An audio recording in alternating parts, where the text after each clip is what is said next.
Hey everyone, how are you? I hope you all are fine. So today we are going to discuss new topic of alpha amino acids. क्या चीज? New topic किसका? Alpha amino acids का। तो हम लोग previous कुछ classes से क्या करते आ रहे हैं? अल्फा एमिनो एसिड्स को पढ़ते आ रहे हैं। इस क्लास में उसी अल्फा एमिनो एसिड्स को क्या करेंगे? कंटिन्यू करेंगे। तो आज जो हम लोग पढ़ने वाले हैं वो अल्फा एमिनो एसिड्स के प्रॉपर्टी का लास्ट टॉपिक पढ़ने वाले हैं। मींस आज हमारा प्रॉपर्टीज खत्म हो जाएगा। नेक्स्ट क्लास से हम लोग स्टार्ट कर देंगे chemical reactions alpha amino acids का। तो चलिए आज हम लोग क्या करते हैं, प्रॉपर्टीज देख लेते हैं।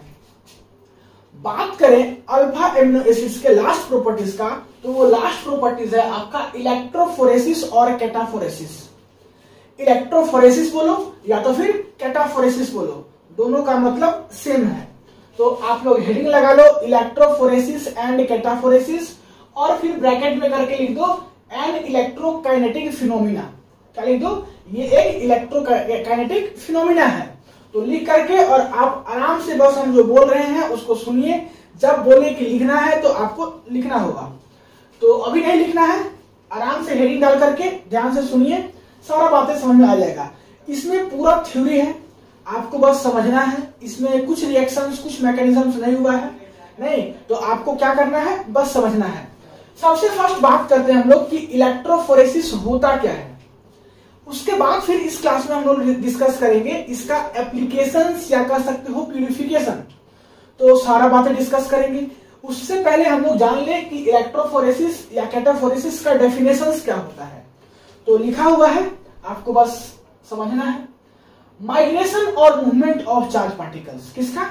चार्ज पार्टिकल्स का माइग्रेशन होना या मूवमेंट होना टुवर्ड रिस्पेक्टिव इलेक्ट्रोड।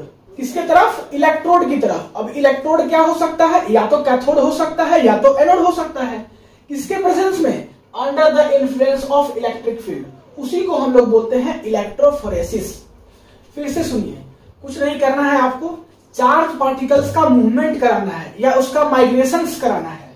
किधर? इलेक्ट्रोड की तरफ। इलेक्ट्रोड क्या हो सकता है? या तो कैथोड हो सकता है या तो एनोड हो सकता है। और ये जो मूवमेंट हो रहा है वो किसके प्रेजेंस में हो रहा है? Under the influence of electric field. तो इसी को हम लोग क्या बोलेंगे?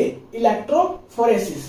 तो ये दो लाइन का डेफिनेशन है, कुछ बड़ा चीज नहीं है इसमें, बस समझने वाली बातें हैं। एक बार देख लीजिएगा, आपको याद हो जाएगा।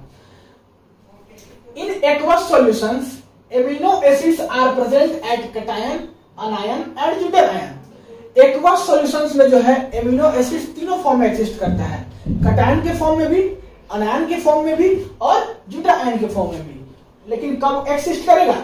उसका डिफरेंट पीएच सॉल्यूशंस पे। मींस जब कैटायन के फॉर्म में एग्जिस्ट करेगा तो इसका पीएच अलग होगा, अनायन के फॉर्म में एग्जिस्ट करेगा तो इसका पीएच अलग होगा, ज्यूटर आयन के फॉर्म में एग्जिस्ट करेगा तो इसका पीएच अलग होगा। हेंस एमिनो एसिड्स इन एक्वस सॉल्यूशंस शो इलेक्ट्रोफोरेसिस। इसी के चलते एमिनो एसिड्स जो है क्या शो करता है? इलेक्ट्रोफोरेसिस शो करता है। It is used in the purifications and separations of different amino acids from its mixture। इसको कहां पे यूज करते हैं?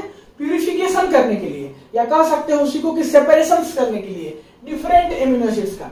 मींस बहुत बड़ा एक एमिनो एसिड्स का मिक्सचर है, उस एमिनो एसिड्स के मिक्सचर से हमको किसी एक स्पेसिफिक एमिनो एसिड्स का क्या करना है? प्यूरिफिकेशंस करना है या सेपरेशंस करना है। तो वहां पे हम लोग क्या करेंगे? इलेक्ट्रोफोरेसिस को यूज करेंगे। तो ये हुआ इलेक्ट्रोफोरेसिस का डेफिनेशंस, उसके बारे में बेसिक इंट्रोडक्शन। उम्मीद करते हैं कि ये डेफिनेशंस आपको समझ में आया होगा। अब जो है आप इसको नोट करके लिख लीजिए। इसके बाद जो है हम लोग डिस्कस करेंगे कि इसका क्या है एप्लीकेशंस, और बोल सकते हो प्यूरिफिकेशंस एंड सेपरेशंस। तो फटाक से आप इसको क्या कीजिए, नोट कीजिए। उसके बाद देखते हैं एप्लीकेशंस ऑफ इलेक्ट्रोफोरेसिस। मिटा दे 1 2 3, चलिए नोट कर लिए। अब जो हम लोग बात करेंगे वो बात करेंगे एप्लीकेशन ऑफ इलेक्ट्रोफोरेसिस। क्या चीज? इलेक्ट्रोफोरेसिस का एप्लीकेशन। तो आप लोग ब्रैकेट में करके लिख लेना separation and purification of amino acids. Application और सेपरेशन सेम चीज होता है, तो इसी के चलते हम लोग एक ही साथ पढ़ ले रहे हैं। ये पूछे तब पर भी आपको यही आंसर देना है, ये पूछे तो तब पर भी आपको यही आंसर देना है। यहां पे हम लोग क्या करेंगे? प्यूरिफाई करेंगे, सेपरेट करेंगे एमिनो एसिड्स को। उसके मिक्सचर से, मींस एक मिक्सचर रहेगा एमिनो एसिड्स का, और उससे हमको एमिनो एसिड्स को पर्सनली क्या करना है, सेपरेट करना है, प्यूरिफाई करना है, वही उसका एप्लीकेशन भी होता है। तो यहाँ पे हम लोग एक एग्जाम्पल्स लिए हैं, एग्जाम्पल के थ्रू ये पूरा प्रोसेस को समझेंगे। आप पहले समझ लीजिए, फिर जो चीज लिखा हुआ है हम सारा कुछ रीडिंग करके आपको बता देंगे कि जो हम बताए हैं वो सेम बताए हैं, ठीक है। तो आपको पहले समझ लेना है और अभी कुछ नहीं लिखना है, 5 से 7 मिनट ध्यान से केवल सुनिएगा, सारा बातें आपको समझ में आ जाएगा। देखिए हम लोग करते क्या है, हम लोग करते क्या है कि एक लेते हैं एमिनो एसिड्स का मिक्सचर, और उस मिक्सचर में 3 एमिनो एसिड्स रहेगा, मींस 3 एमिनो एसिड्स मिलकर के वो मिक्सचर बना है। और वो जो 3 एमिनो एसिड्स है उसको हम लोग एज्यूम करते हैं कि एक एमिनो एसिड्स है ए, एक है बी और एक है सी। मींस ए बी सी जो है वो तीनों डिफरेंट एमिनो एसिड्स है और तीनों का मिक्सअप करके एक मिक्सचर बनाया गया है एमिनो एसिड्स का। ये है, और तीनों एमिनो एसिड्स का डिफरेंट डिफरेंट पीआई वैल्यू है। क्या है, पीआई का वैल्यू डिफरेंट है। ए का पीआई वैल्यू 3 है, बी का पीआई वैल्यू 6 है और सी का पीआई वैल्यू 9 है। अब क्या करेंगे कि इस तीनों एमिनो एसिड्स को, मींस इस एमिनो एसिड्स के मिक्सचर को हम लोग क्या करेंगे कि एक सेलुलोज एसीटेट पेपर में रख देंगे। ये जो यहाँ पे दिख रहा है रेड वाला, ये रेड वाला जो है आपका सेलुलोज एसीटेट पेपर है। आप इसको सेलुलोज एसीटेट स्ट्रिप भी बोल सकते हो। तो सेलुलोज एसीटेट पेपर या सेलुलोज एसीटेट स्ट्रिप में हम इस एमिनो एसिड्स को रख दिए। किसको, ए बी एंड सी को, मींस ये तीनों मिलकर के एक हमारे पास मिक्सचर बना है और इस मिक्सचर को हम लोग यहाँ पे रख दिए सेलुलोज एसीटेट पेपर में। अब ये जो सेलुलोज एसीटेट पेपर है इसका जो पीएच है वो कितना है, 6 है। मींस इसका पीएच 6 है। तो यहां से आपको क्या ऑब्जर्व करना है कि इसका पीएच जो है ये बी वाले एमिनो एसिड्स के बराबर है। इसका भी सेलुलोज एसीटेट पेपर का भी पीएच 6 है और इसका भी कितना है, बी वाले का 6 है। ज्यादा नहीं सोचना है, बस ये भी जान के रखना है। जो एंड होगा सेलुलोज एसीटेट पेपर का उसको हमको कनेक्ट कर देना है किससे, कैथोड से और एनोड से। दिख रहा है, दोनों एंड को हम लोग किससे कनेक्ट कर दिए हैं, कैथोड और एनोड से। किसका एंड को, सेलुलोज एसीटेट पेपर के एंड को। और इसमें हम लोग डीसी को पास करते हैं, एसी पास नहीं करते हैं, डीसी पास करते हैं, डायरेक्ट करंट पास करते हैं। ठीक है, यहां तक आपको समझ में आ गया होगा। अब देखिए हम लोग क्या करेंगे, यहाँ पे जो हमारा एमिनो एसिड्स का मिक्सचर है इसमें ए है, बी है और सी है, मींस 3 एमिनो एसिड्स का मिक्सचर है। तो एमिनो एसिड्स ए जो है, मींस ये वाला एमिनो एसिड्स ए जो है ये एग्जिस्ट करेगा अनायन के जैसा। कैसा एग्जिस्ट करेगा, अनायन के जैसा। तो ये इधर आ जाएगा और ये मूव करेगा किधर, एनोड की तरफ, और ये किधर मूव करेगा, एनोड की तरफ, इधर आ जाएगा। और यहाँ पे सी जो है एमिनो एसिड्स ये किसके जैसा एग्जिस्ट करेगा, कैटायन के जैसा। तो ये कैटायन के जैसा एग्जिस्ट करेगा तो ये किधर चला जाएगा, इधर मूव करेगा कैथोड की तरफ। देखो यहाँ पे ये पॉजिटिव चार्ज है, ये नेगेटिव चार्ज है। तो ये ए जो है अनायन के जैसा एग्जिस्ट करेगा तो ये किधर मूव करेगा, एनोड की तरफ। और ये जो सी जो है कैटायन के जैसा एग्जिस्ट करेगा तो ये किधर मूव करेगा, कैथोड की तरफ। अच्छा, अब बात करते हैं बी का। जो हमारे पास बी एमिनो एसिड्स है इसका जो पीआई का वैल्यू है वो सेम है सेलुलोज एसीटेट पेपर के पीएच के वैल्यू से। यहां देखिए इसका बी का कितना है, 6.0 और इसका भी कितना है, 6.0। तो यहां पे बी जो है ना तो एग्जिस्ट करेगा अनायन के फॉर्म में और ना तो एग्जिस्ट करेगा कैटायन के फॉर्म में। मींस ना तो ये मूव करेगा एनोड की तरफ, ना तो ये मूव करेगा कैथोड की तरफ। ये दोनों में से किसी भी इलेक्ट्रोड की तरफ मूव नहीं करेगा। तो ये कहां रहेगा, ये बच जाएगा यहीं पे। और ये ब्लू कलर से इसीलिए हम दिखाए हैं कि यहाँ पे क्या बचा, केवल आपके पास बचा बी एमिनो एसिड्स। ए एमिनो एसिड्स इधर आ गया, सी एमिनो एसिड्स उधर चला गया, बीच में आपका क्या बचा, बी एमिनो एसिड्स। अब यहां से आपको दिख रहा होगा कि तीनों अलग अलग हो गया।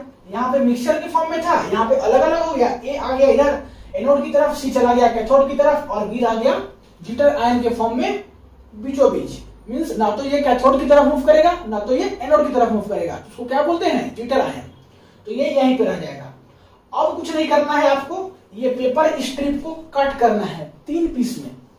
पेपर स्ट्रिप को क्या करना है, 3 पीस में कट करना है। ए वाला अलग हो जाएगा, बी वाला जो बीच में बचा है उसको अलग करना है और सी वाला जो है उसको एक तरफ अलग कर देना है। मींस तीनों एमाइनो एसिड्स को अलग कर दे, ऐसा हमको पेपर स्ट्रिप को कट करना है। कट करके और किसी भी सॉल्वेंट में आपको उसको डिसॉल्व कर देना है, मींस उसमें उसको डाल देना है। जैसे ही सॉल्वेंट में उसको डिसॉल्व करोगे, होगा क्या कि कुछ समय के बाद उसमें जो आपके पास क्या होगा, सॉल्वेंट होगा, वो इवापोरेट हो जाएगा और बचेगा क्या, प्योरली आपके पास बचेगा अमाइनो एसिड्स। मींस एक में बचेगा अमाइनो एसिड्स ए, एक में बचेगा अमाइनो एसिड्स बी और एक में बचेगा अमाइनो एसिड्स सी। तो वही चीज यहाँ पे लिखा हुआ है कि consider a mixture of 3 amino acids A B C having pI का वैल्यू 3 हो, 6 हो और 9 हो रिस्पेक्टिवली। उसके बाद क्या लिखा है, जो मीडियम होगा वो होगा आपका सेलुलोज एसीटेट पेपर, जो कि मॉइस्चर होगा किससे, सॉल्यूशंस ऑफ बफर पीएच 6.0 से, यही है सेलुलोज एसीटेट पेपर। इसका जो इंड होगा सेलुलोज एसीटेट पेपर का, वो किससे कनेक्ट होगा, कैथोड से और एनोड से। दिख रहे हैं यहाँ पे कनेक्ट है, और इससे हमको क्या करना है, डीसी करंट पास करना है। इसके बाद का process, amino acids A will exist as anion, A जो है एग्जिस्ट करेगा आयन के जैसा, hence it will move toward किधर, एनोड की तरफ। वही अमाइनो एसिड सी जो है एग्जिस्ट करेगा कैटायन की तरफ, और ये किधर मूव करेगा, कैथोड की तरफ। और अमाइनो एसिड्स बी जो है आपका, वो ज्यूटा आयन की तरह बिहेव करेगा, मींस ये नहीं भी माइग्रेट करेगा ना तो कोई भी इलेक्ट्रोड की तरफ, ना तो एनोड की तरफ ना तो कैथोड की तरफ। ए किधर मूव किया, एनोड, सी किधर मूव किया, कैथोड, और बी जो है आपका ज्यूटा आयन की तरह बिहेव करेगा, ना तो ये एनोड की तरफ मूव करेगा ना तो ये कैथोड की तरफ मूव करेगा। उसके बाद क्या करना है, the paper strip is cut into 3 pieces, 3 piece में पेपर स्ट्रिप को कट कर देना है। और जो कट करेंगे वो क्या करेंगे, containing amino acids A B C and dissolve separately in particular solvent, particular solvent में उसको डिसॉल्व कर लेना है। And evaporations of solvent gives individual amino acids. ठीक है, तो ये होता है इसका प्रोसेस। तो आपसे पूछे कि एप्लीकेशन ऑफ इलेक्ट्रोफोरेसिस, तब पर भी आपको यही चीज लिखना है। आपसे पूछे separations and purifications of amino acids, तब पर भी आपको यही लिखना है। तो उम्मीद करते हैं कि सारा बातें आपको समझ में आ गया होगा। मिलते हैं अगले क्लास में, अगली क्लास से जो है हम लोग स्टार्ट करेंगे इसका केमिकल रिएक्शंस। तब तक के लिए पढ़ाई करते रहिए, all the very best. Video को पॉज करके नोट कर लीजिए और एक बार खुद से इसको रीडिंग मार लीजिएगा, आपको दोबारा पढ़ने की आवश्यकता नहीं पड़ेगी।